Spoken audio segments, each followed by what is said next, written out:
Welcome to this ProForest online module. During this module, I will present the HCV-HCSA social requirements, and the free prior and informed consent. We will also discuss about the integration of FPIC in the HCV-HCSA approach, and how it should be applied along the integrated assessment. First, let's present what are the customary rights, and the threats to them, in the context of commercial activities planned by plantation companies. International human rights and environmental laws require respect for customary use, customary rights and/or customary law. These laws include the Basic Human Rights Covenants and Treaties of the United Nations, the UN Declaration on the Rights of Indigenous Peoples, and the Convention on Biological Diversity. States have an obligation to protect these rights, while companies are required to respect them, even when they are not recognized in national laws or practices. This is emphasized in the UN's Guiding Principles on Business and Human Rights, which states that the responsibility of business enterprises to respect human rights exists independently of states' abilities and/or willingness to fulfill their own human rights obligations, and exists over and above compliance with national laws and regulations protecting human rights. These company obligations are also spelled out in several different sustainability standards and certification programs. The HCV-HCSA social requirements are strict. Indeed, commercial activities planned by plantation companies have the potential to undermine, or disrupt local ecosystems and prior systems of land use. One reason for this is that allocation of lands and resources to plantations inevitably reduces, or overlaps with the lands available to local communities for other purposes. Secondly, new infrastructures, such as roads, bridges and townships, open up areas to intensified and commercialized resource use, both by local people and outsiders. It should be noted also that new enterprises attract workers and other settlers to migrate into the area, to find employment and engage in other commercial activities, thus competing for jobs and resources with local communities. Finally, if communities' lands and forests are taken over without adequate consultative planning, without respecting communities' rights and without their consent, then imposed plantations may destroy livelihoods, trigger serious social conflicts and lead to environmental misuse. For example, in Malaysia, forest reserves were drawn up by looking at aerial maps, but they were not ground-truths, and not up to date. When a fire broke in the 1990s in a forest reserve, only one community was known to be within the forest reserve. In Malaysia again, there are hundreds of legal cases in which communities are disputing the way lands have been allocated to companies without respect for their customary rights. The same situations happen even more frequently in Indonesia. The purpose of land use planning tools, like HCV and HCSA, is to mitigate the negative impacts of development, and ensure that essential social and environmental values and services are maintained or enhanced. Now, let's introduce the free prior and informed consent. The HCV-HCSA approach requires to respect communities' rights to their land and their free prior and informed consent. FPIC is neither an assessment, nor a tool. It is a process and way of doing business that requires an attitudinal shift towards empowering communities to be at the center of land use planning and conservation priority setting that affects their lands. Each and every word in the expression free, prior and informed consent is loaded with legal significance. Combined, they demand that in any process towards an agreement, communities feel free from any compulsion, coercion or duress, that concessions have not been granted or lands taken prior to communities' agreement, that communities are fully informed about how their rights might be affected, as well as how impacts will be mitigated and benefits shared, and that the procedures by which deals are negotiated and consent given or withheld are agreed by the communities in advance. Not respecting rights and using FPIC effectively can lead to social conflict, environmental misuse and destroyed livelihoods. In the end, what are the benefits of free prior and informed consent? FPIC is designed to prevent conflict. FPIC encourages successful development outcomes, while respecting and protecting community rights. FPIC also protects investors from risk and is part of best practice standards. Finally, FPIC is a requirement of the high carbon stock approach. FPIC is required to be applied along the whole HCV-HCSA assessment. Securing FPIC requires iterative engagement between operators and communities. FPIC is not a one-off box-ticking procedure to be carried out by company staff, but a repeated two-way engagement and learning process for both parties. As each community is unique and all peoples have different cultures and norms, as well as different rights to land depending on their histories, so each procedure towards FPIC may be different. Now, let's see how do social requirements and FPIC apply along the HCV-HCSA assessment. The HCSA defines social requirements which are shown here.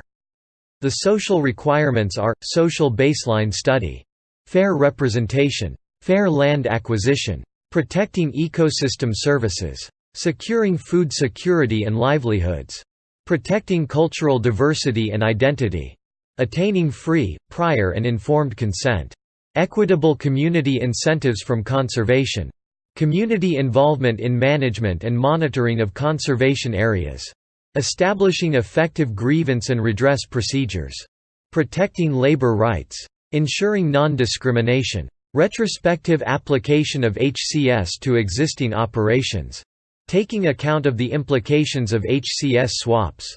We will see during the presentation how these requirements fit in the HCV-HCSA assessment process. This figure shows how FPIC fits in the steps of the HCV-HCSA assessment. There are FPIC gates at each main step of the assessment, so that community has the right and opportunity to say no to further discussions, negotiations or agreements. FPIC gates are points along the assessment process where local people may decide to grant or withhold consent. In such cases, the subsequent FPIC and HCV-HCSA steps are not undertaken. This is the reason why the assessment team must understand FPIC and how to respect it. However, this is the entire responsibility of the company to get FPIC from affected communities. The assessor is to verify that FPIC has been undertaken and granted. Note that attaining free, prior and informed consent is one of the HCSA social requirements. During the pre-assessment, the company is responsible for training staff on FPIC, for doing social baseline assessment and for securing consent to conduct HCV-HCSA assessment. The organization is also in charge of deciding with each community the procedure by which overall consent of proposed development and conservation plan will be sought.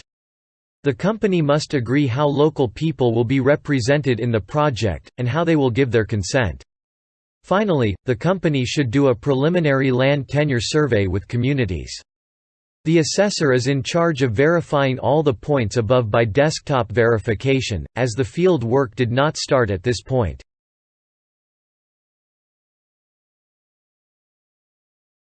During the pre-assessment, the rapid due diligence is a mandatory step in the assessment which allows to verify if the company meets preconditions to go ahead with the assessment. Due diligence is also a HCSA social requirement, it is the first one. At this stage, the assessor should verify the organization's commitment to environmental and social safeguards. Examples of evidence of commitment to environmental and social safeguard are organization policy, or statement committing organization operations to the core values ingrained in the HCV, HCSA and FPIC processes. The assessor must also check if the company signed a moratorium on land clearing or land preparation until ICLUP has been completed. Evidences of moratorium on land clearing can be a declaration by the organization, recent land cover maps and land use change analysis. The organization must also be able to demonstrate its legal right or permission to explore. The organization must respect the rights of those who already own, occupy and use the land and natural resources. Examples of evidences of demonstrated legal right to explore are land tenure assessment, or title, lease, planning permit, or it can also be agreement or MO.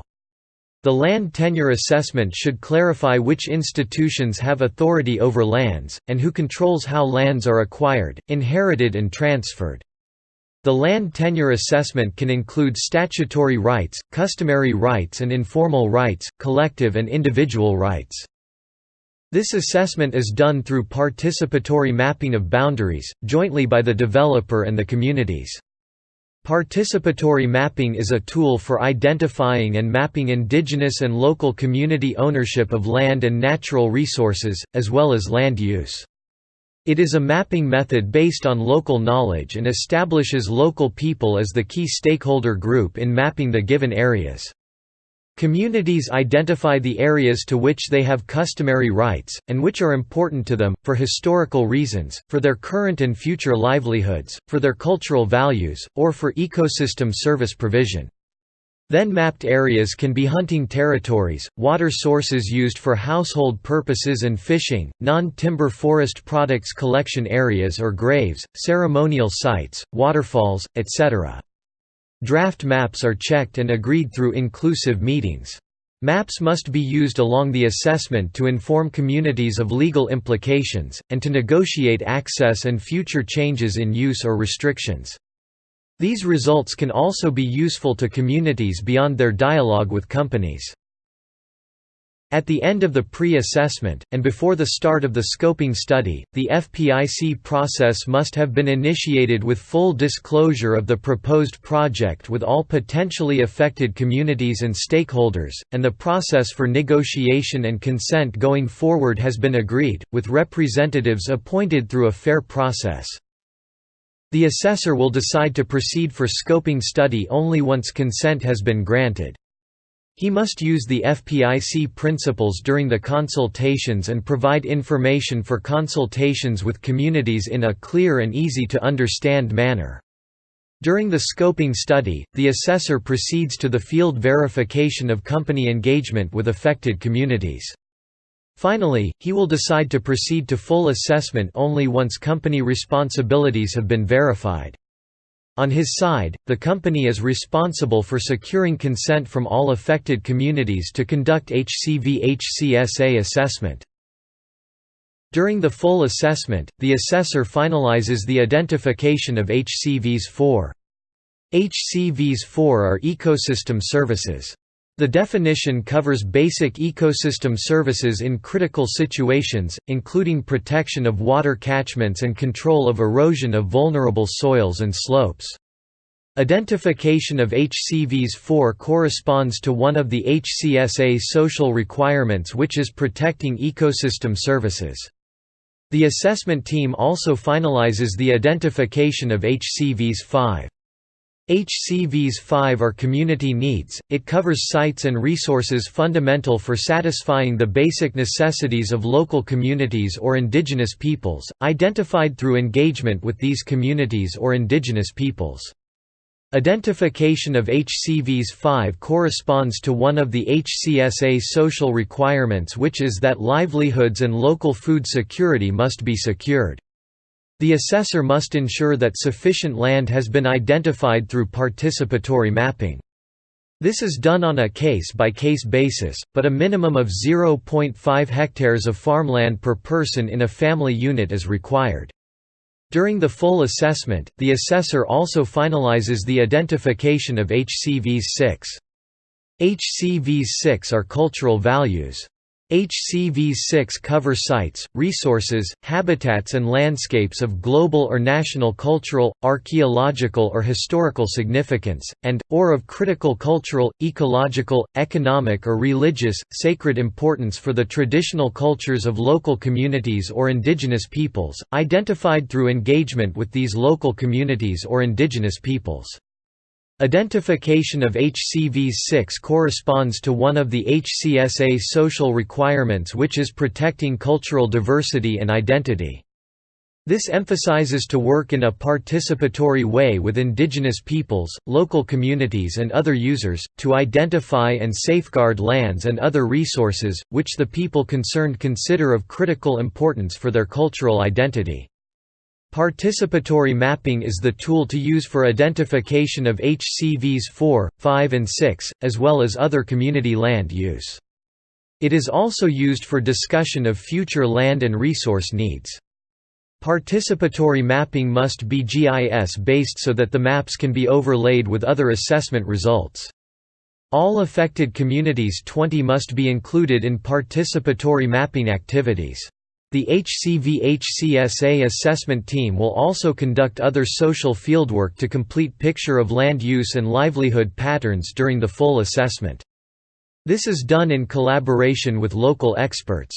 Various participatory learning and action methodologies can be used to ensure that information is collected with full community involvement.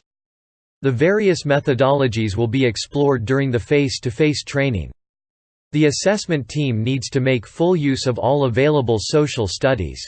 After the assessment, time must be given for the communities to review the information provided, to consult among themselves and with their chosen advisors, and to reach their own decisions about whether and how to proceed with the proposed development. The assessment team has also to identify additional FPIC required by the company.